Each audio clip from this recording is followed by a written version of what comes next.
Okay, so I'm checking out of my hotel here in northern Ko Samui, and I'm off to an Airbnb down south. So we've got a little bit of a road trip, only about half an hour because Ko Samui is quite small. So I'm going to head in the get in the 4x4 and head down south, and let's see what we can find out along the way.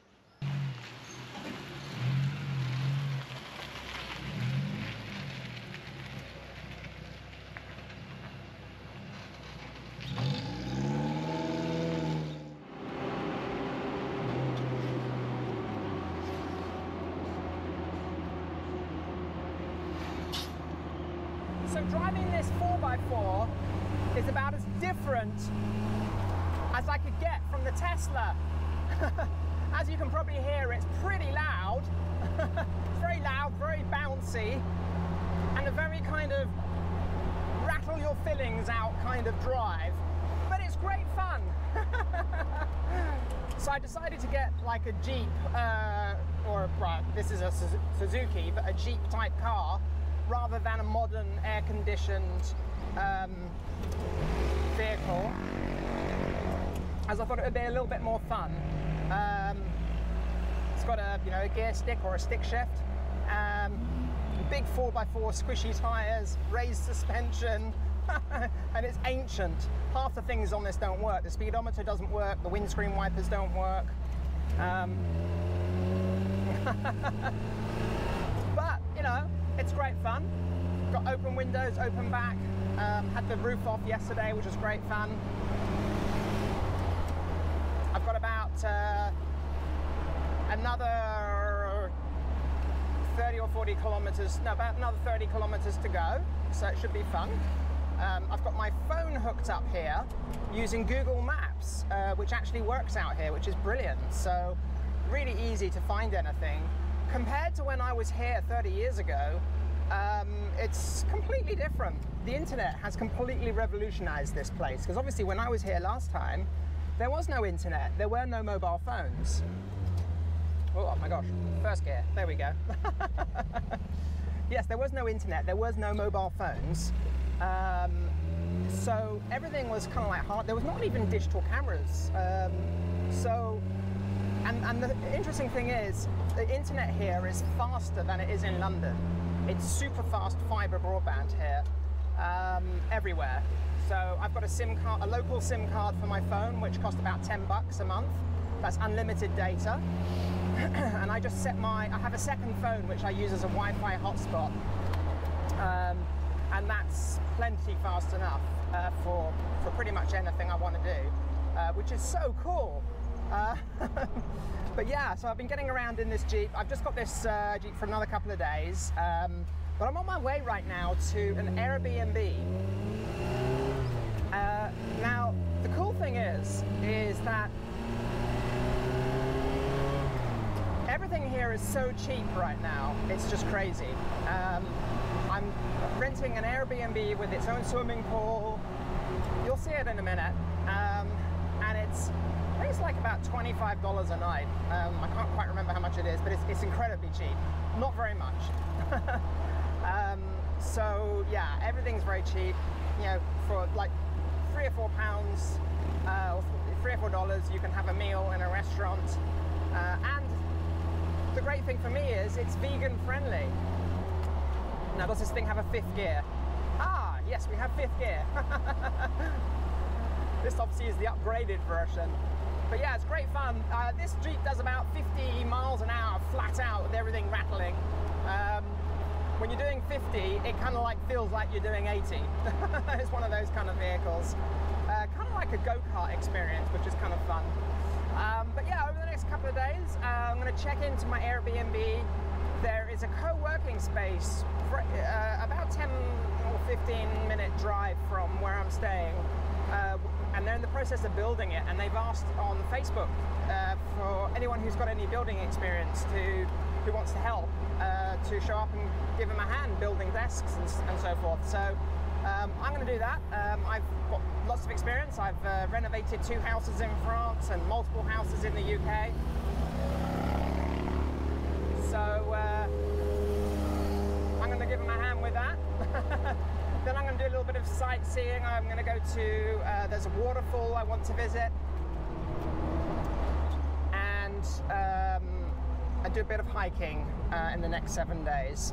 And then I'm going to be off to Koh Phangan, which is the neighboring island. Wow, it is so loud. I have no idea if you can hear a single word I am saying.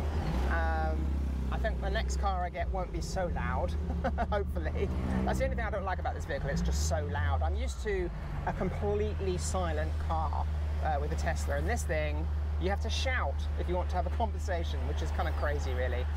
But anyway, let's get on with the journey. Okay, so I've arrived. A little bit hard to find this place. That's the problem with Airbnb sometimes. It can be a little tricky to find. So I ended up parking down the road and walking up and found it eventually. But here we are, and it is an absolutely amazing place. So let's go and check out the actual bungalow. So here we are. That is my villa right there. Pretty cool. So there we go, there's my villa, and we've got a swimming pool here, a few leaves in it, but I don't worry about that. So I think later on I will be checking out the pool and cooling off, and let's go and have a look at the villa. So here it is, and let me just, you can see here there's also a beach, which is pretty cool. There we go. So here we go, inside. So this is the villa inside, and it is fantastic. So you can see I've set up my workstation here. So I've got my laptop, keyboard, mouse, second monitor, which I always bring with me. And it's great, I've actually got a proper desk and chair I can work. So when I was in that 5-star hotel yesterday and the day before, there was like nowhere to set up my laptop unless I wanted to sit outside by the pool or something, which, to be honest, to do work it isn't the most convenient. This is perfect. I've just drawn the curtain there because I was getting glared by the sun, but as you can see, that's the view out of the window. So absolutely incredible. And then this is the room. So we've got a nice double bed there, a little kitchen, which is, when I was searching for a place, I specified it had to have a kitchen because I like to cook myself. I mean, I like going out to restaurants and things, but I don't want to go out to a restaurant for breakfast, lunch and dinner every single day. I want to be able to cook some of my own food, and there is some salt, but that's about it. So I think I'm going to go to the market and get some food and get into a little bit of Thai cooking. Make at least one meal a day for myself, so I can make lunch and breakfast, and then maybe every now and again I'll go out for dinner. But yeah, so it's cool that I can make coffee, I can make there is a hob there, no oven. It's quite unusual to have an oven in these places in Thailand apparently. And there's a fridge so I can keep all my water cool and everything. The one thing about Thailand which hasn't changed in 30 years, when I was last here in Ko Samui 30 years ago in the early 90s, particularly with the very low end places, and this isn't, I wouldn't say this is a low end place, this is really nice, but the beds don't have like a top cover like a duvet or a quilt. So there's obviously a bed sheet over the mattress, but there's no other sheets. And I know with some people they find it, like I was talking to my mum about this, she says, you know, she can't sleep if there isn't like at least a sheet over you. Like it's like a security blanket, and I actually kind of feel a bit like that myself. I know it's kind of really hot, but I still sometimes like to have something on top of me as a security blanket almost. So I'll give it a go sleeping tonight without a sheet. Be kind of weird, but that's quite a normal thing in Thailand. There is air conditioning up there, and I did put it on, and it's not great. I mean, it does work, it just takes a long time for the air conditioning to work here, but what I'm trying to do is actually use air conditioning less and less, because, you know, I think, you know, if you have air conditioning all the time, you just never get used to the temperature. So last night, for instance, in the hotel, I didn't have any air conditioning on. I turned it off. I'm trying to sort of slowly acclimatize myself. Now, I did turn the air conditioning on when I arrived because I was just so hot and I was unpacking all my stuff, and, you know, but I've now turned it off. So I'm going to try and live without the air conditioner. There is a nice size fan there, so that's probably plenty good enough for me. There's a quite good closet space there, and then we've got the kind of regular bathroom there with a full-size, well, not full-size bath. It's a in the UK what we would call a travel lodge bath, one of those midget baths, and shower. So yeah, it's all pretty cool. And obviously I've got the pool there. So let's have a look at the beach.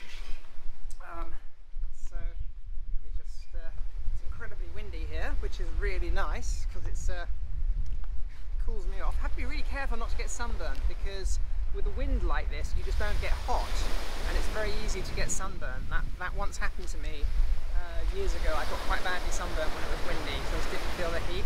So I'm making sure I'm putting on lots and lots of sun cream. Now it's high tide now, and the beach seems to be non-existent because the water's coming all the way up. Look at that. So quite sure what's maybe in the morning. Go to stand on the beach, and it looks a bit rough to be swimming out there, to be honest. I mean, maybe I'll try and go for a swim later in the week. But yeah, anyway, I just thought this was a cool place to work from, and I'll keep you updated. And what I'm about to do now is, there is a vegan-friendly restaurant about, I don't know, 500 yards or 500 meters down the road, 2-minute walk. There's a yoga retreat next door, and apparently they do vegan food. That was completely by accident. I didn't like search for an Airbnb next to a vegan place or anything. I just opened up Happy Cow app, which is the app I use to find vegetarian and vegan restaurants. And like I said, there happens to be a yoga retreat next door, so I'm going to try that out, see what kind of food they have. So I'm going to have lunch now, and I'll speak to you next time.